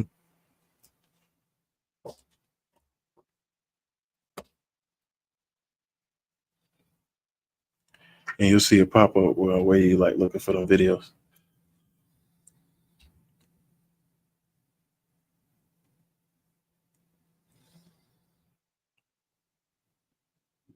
All right, it's a lot if I may. So if y'all can pull it up, read the bottom of it first. Read the caption and then read the post. The post is supposed to be a poem that she wrote for her son or daughter, whoever it was that passed away, well, that she unalived.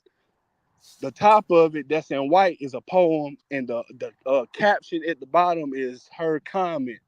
But well, not a comment, it's her story that she was telling on why she aborted the baby. The sister was saying that she aborted the baby because her and the father, I believe, didn't know each other, like basically like a one night stand type deal. She didn't know him and blah blah blah. But you'll read it. You'll read it, and this gonna piss you off because a baby deserves to be unalive because you made a bad choice. Right. Because you chose to lay down with somebody you didn't know. That poor child deserves to be unalive because of your bad decisions. And that's what Right. these sisters need to realize is that that's an excuse. Just like how y'all talk about these dudes ain't shit and they dead beats and all that. What does that make you if you abort a child? You are a coward. You running away from your problems. God. But if y'all could put it up, you will see this. It's gonna piss you off just reading it. But she got a lot of backlash from it. She got a lot of backlash, but then of course you got some sisters that's on there who feel sorry for her. Most of the sisters really felt sorry for her. Some of them was backlashing the hell. I was one of them. I had hopped up under the post and said something my damn self. It says on the post, when I found out I was pregnant, I was nervous, but overall excited. I was anxious to tell the father because I thought we were going steady, but unfortunately that wasn't the case. So I had to get an abortion 2 months pregnant after hearing the heartbeat and keeping the sonogram. The father was adamant about terminating the child. It broke my heart. And then the actual post says, "You're above those simple things. They think you're not an angel. I say you were brave enough to clip your wings. What the hell? What they think about you ain't it. Ain't it? They can't imagine growing in toxic soil. Still being God's favorite, every word you utter is butter. You're ahead of them all by a big margin. Margin, smooth as skin as you. Butter couldn't compare to the rough patches you overcame and stood up to. You don't deserve a catalog cover. A Chrissy Red was only built for status. Van Gogh should have painted you, but truly, the credit goes to your parents. Imagine raising someone as graceful and beautiful just to leave a work of art hanging in a big castle when the desire in the eyes to be loved is so important. Van Gogh was tripping, cut off his ears Salaki, cut off his ear for a girl. At least that's what history said. If it was me, I would have painted the town Chrissy red. You did. You did paint this out red. I don't even see why she would make this post when it was her decision. The man cannot make a woman get an abortion. That you can't make a woman do that. Only the woman gets the last choice. And how I feel about it, if the woman has a choice to unalive her child, then the man should have a choice whether to pay child support or not. Right. Damn right. It's a fact. But yeah, it's like, so you go ahead. No, you go ahead. What you had? Now I would say, then the sister, she's obviously a whore, because all she do is sit up on Instagram and shake her behind, and then the thing about it is, when she posted this, she posted a lot of pictures, and guess what was on the picture? The pictures was a video of her booty cheeks. This is supposed to be a memorial for your child, and you put your booty cheeks a part of the slideshow of the post. She trying to look like she recruiting her next victim. Right, exactly. It's like whose baby I'm going to abort next. But the sister, I had to hop up under that post and say something like this is crazy. This is your fault. You are responsible for this child losing his life. You are the problem. And that's what these sisters need to realize, is that stop making excuses and stop running away from your problems. You lay down with that man and you didn't know him like that. You already knew that he didn't want to marry you. You knew that that he didn't see a future with you. You knew that he damn sure did not want to have a baby by you. So and then you didn't use protection. So you knew what was going to. It's only a couple things that is going to come out of sex: either a baby or an STD. And you over here not wrapping it up using protection. You knew what was going to come out of that. So at this point, you was thinking hit your box and not using your head.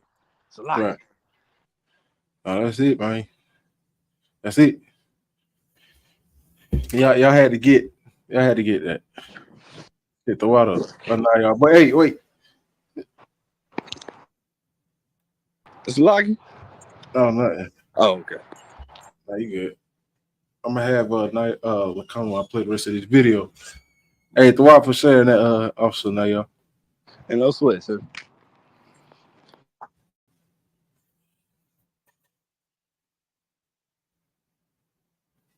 Okay. All right, can you play the so there was another video on the list, right? On that list? Yeah, the name of the video is "The Mother and the Children Are Better Off If the Husband Isn't Working or If the Husband Isn't There." That's the last one that we're gonna go over, but it's the ones above it. I'm just trying to go over one more thing.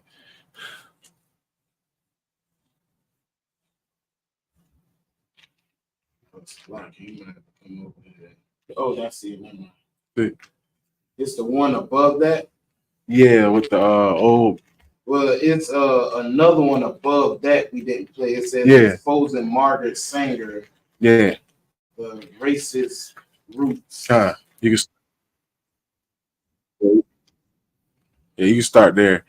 Let me share this. Good night. Oh, what the heck?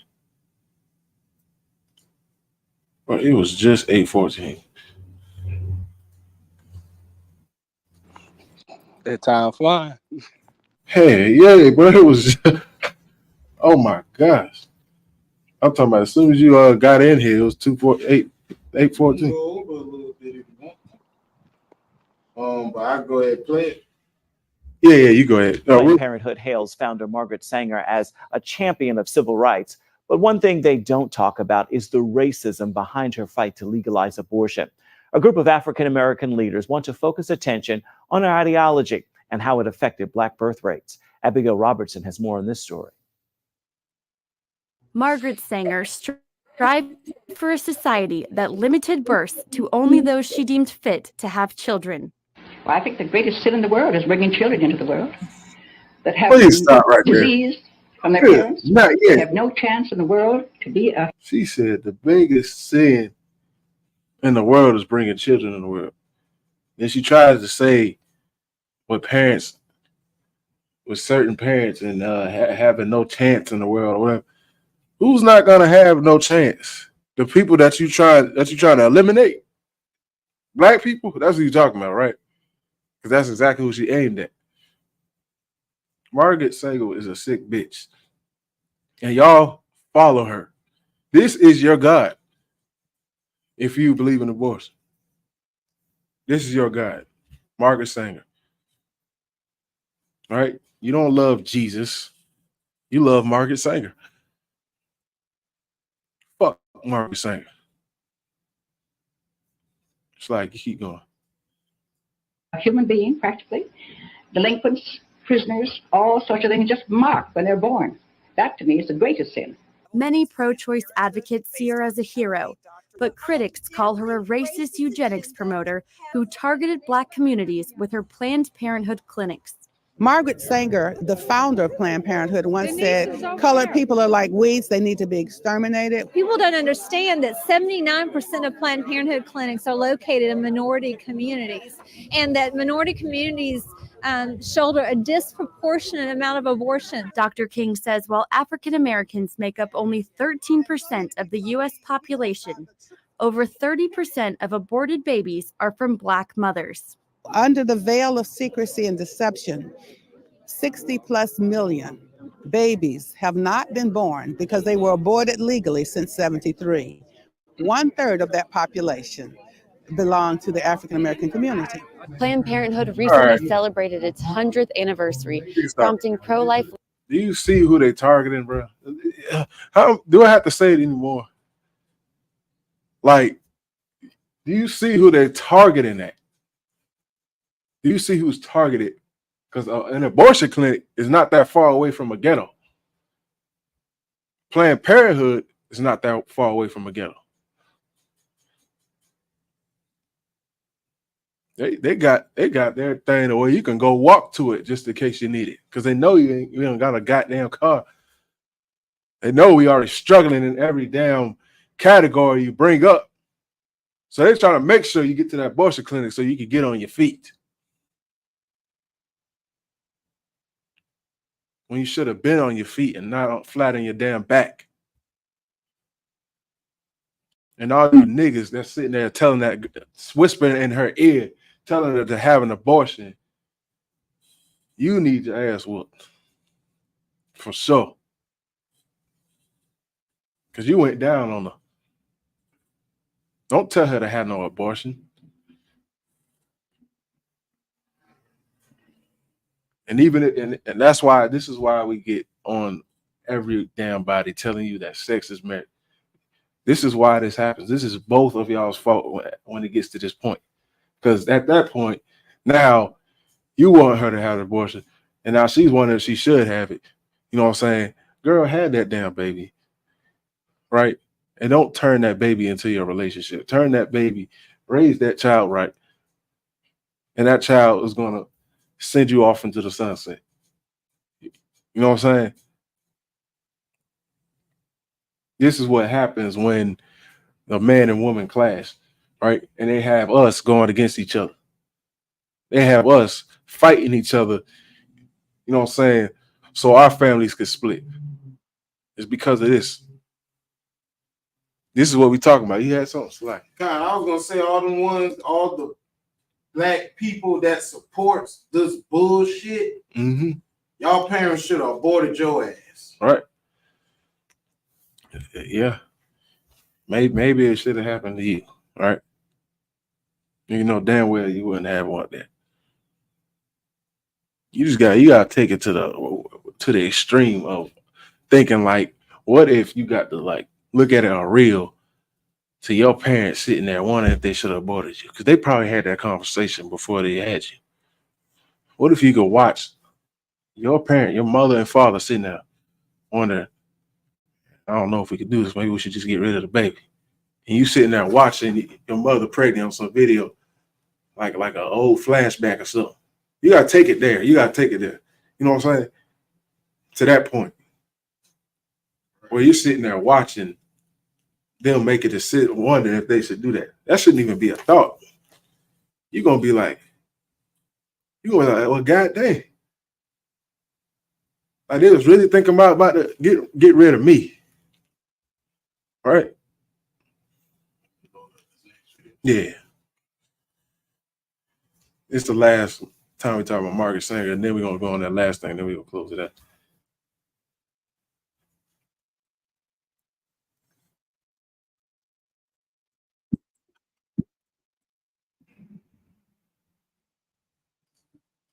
I thought this was thou shalt not murder. I thought that's what America was built off of, thou shalt not murder. Whatever happened to that? I thought you believed in the Bible.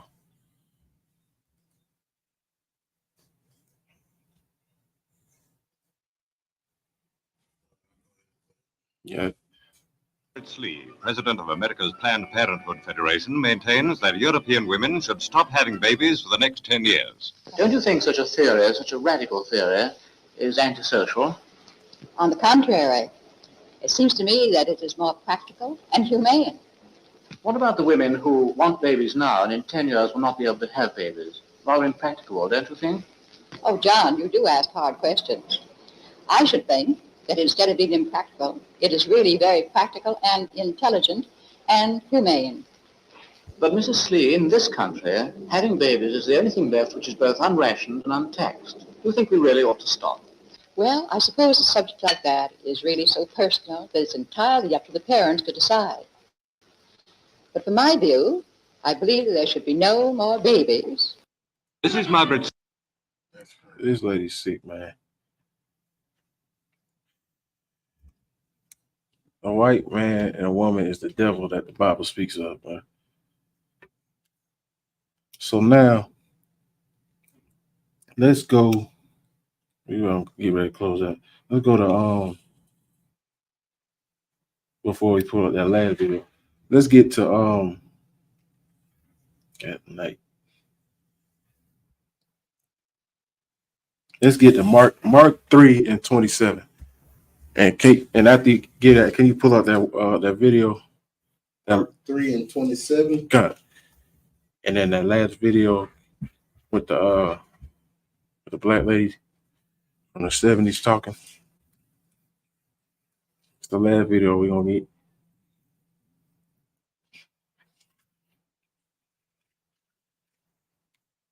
This is the book of Mark, chapter 3, verse 27. No man can enter into a strong man's house. Right. No man can enter to a strong man's house, man. Right?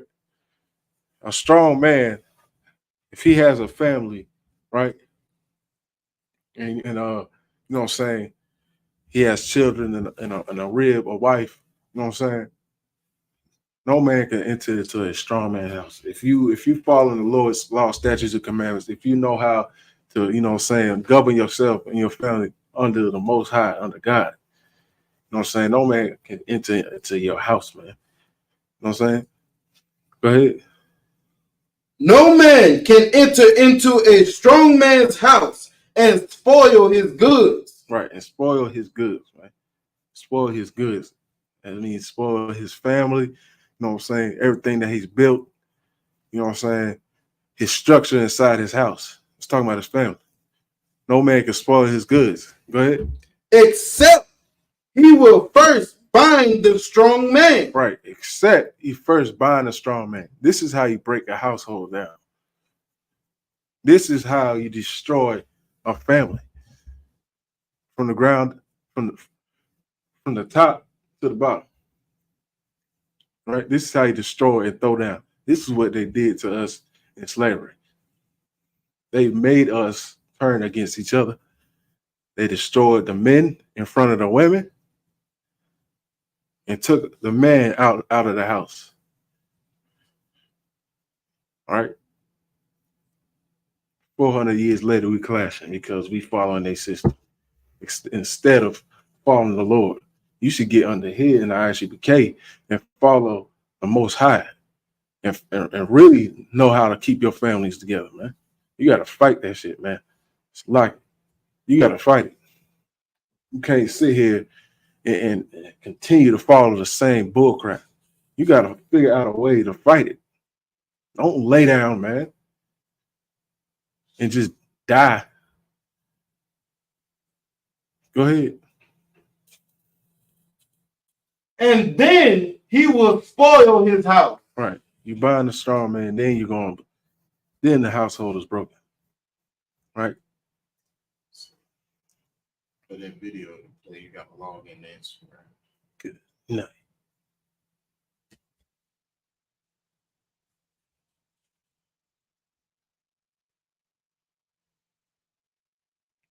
Good night. Unless you know your information, log in. God damn it.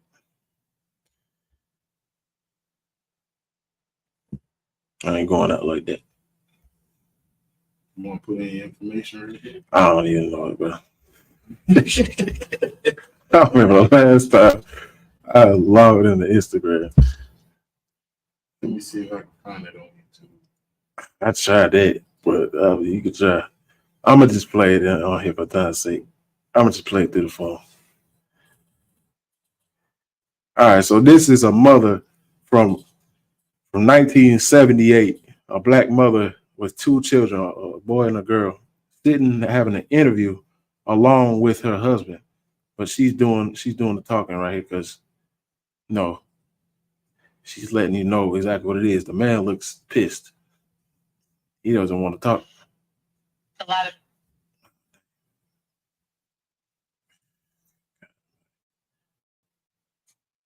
A lot of people are capable of working and are willing to work, but it's just the way it's set up. The mother and the children are better off if the husband isn't working, or if the husband. See, she said the mother and the children are better off if the husband isn't working. If the husband isn't in his house, that's how we get welfare, right? This is what happened to us. You know what I'm saying? You first buying a strong man. You make it harder for him to get a slavery. This is why this still happens to this day. It's way easier for a woman to get a job than a black man, right? Way more easy. You got something?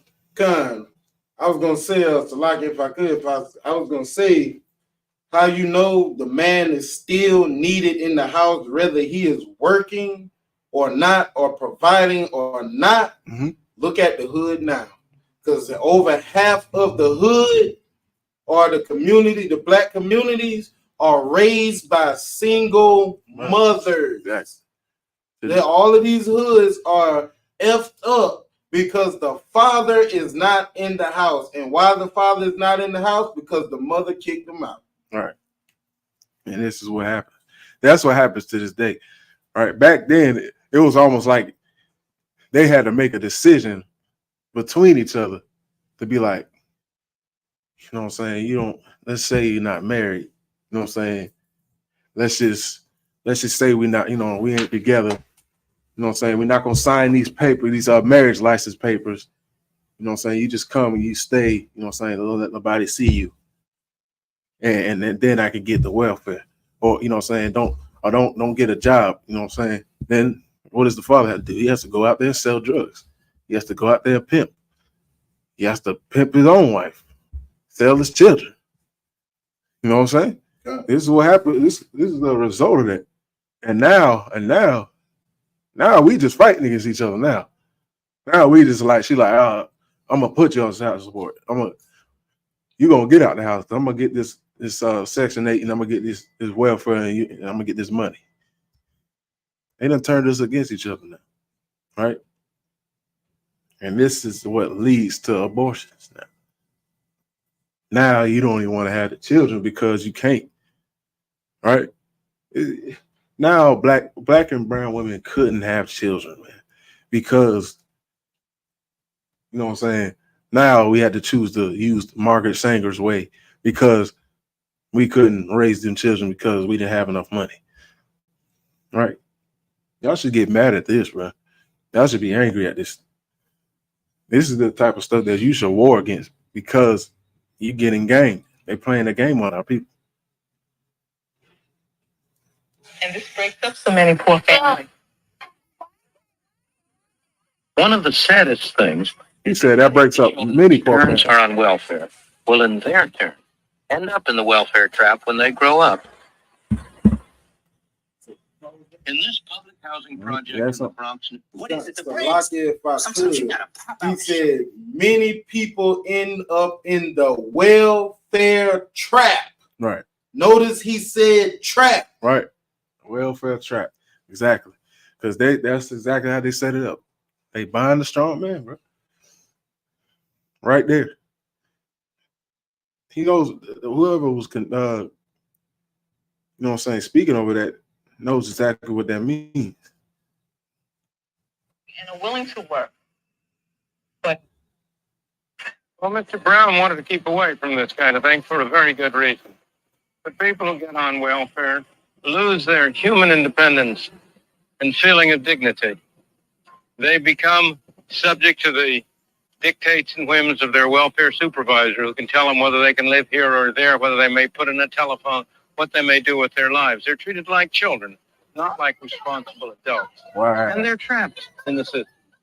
Right. Maybe a job comes up that looks better than welfare, but they're afraid to take it, because if they lose it after a few months, it may be 6 months or 9 months before they can get back onto welfare. And as a result, this becomes a self-perpetuating cycle rather than simply a temporary state of affairs. And that's how you break up these families. That's just one tactic. That's just one thing they done. All right. We talked about two today. And we went very deep. Oh, you know what I'm saying? We made sure that you understood every faction of what we was talking about. So let's get one more scripture. We're gonna get Hosea 1 and 10, right? Close it out. All right.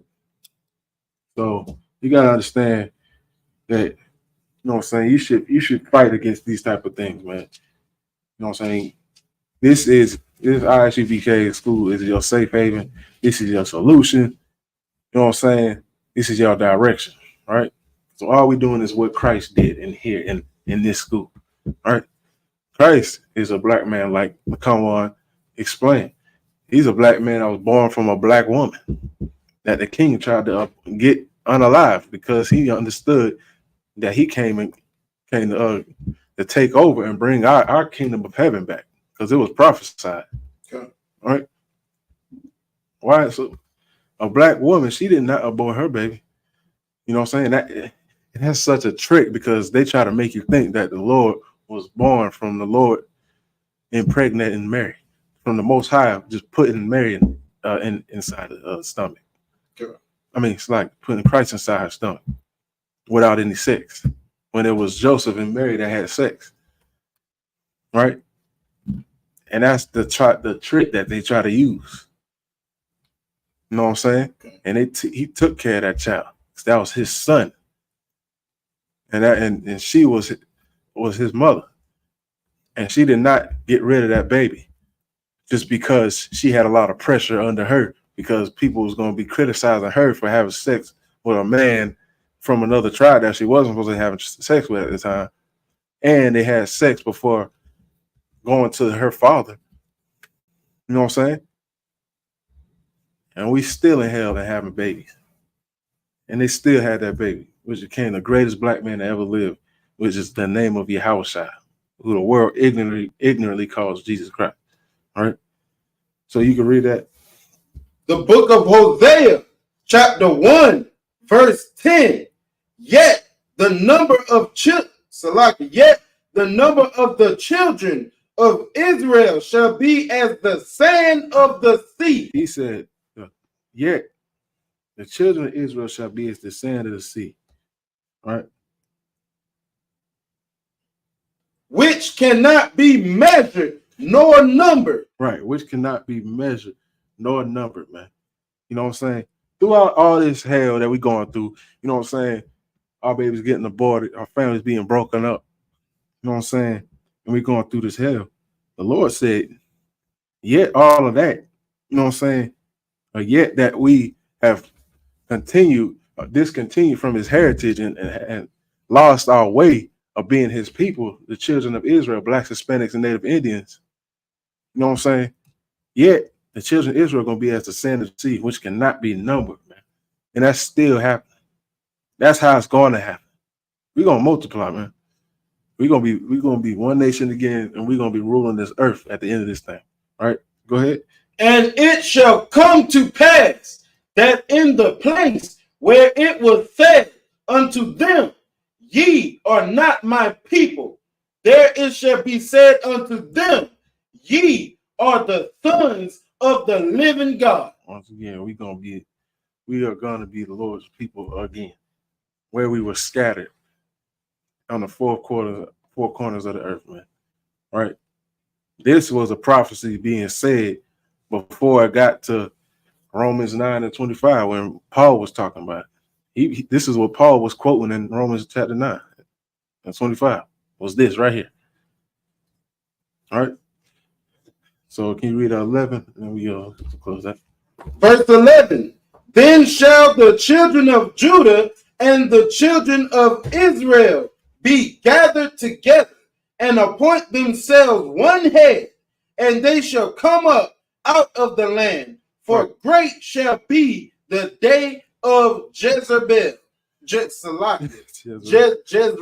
God, you're right. Right, and that's it, man. That's what's gonna happen for us.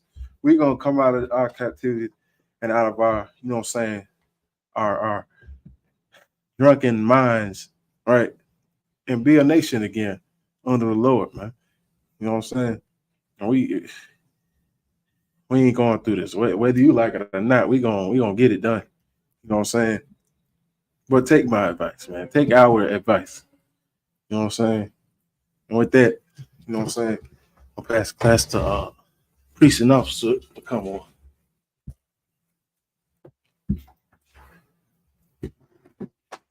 This is the ISUPK announcements.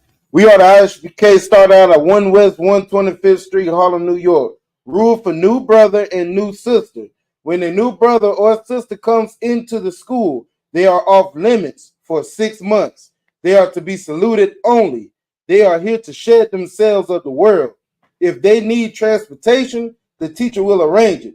After 6 months, if a brother or sister has interest in a particular person, he or she must get permission from the head to speak to a brother or sister.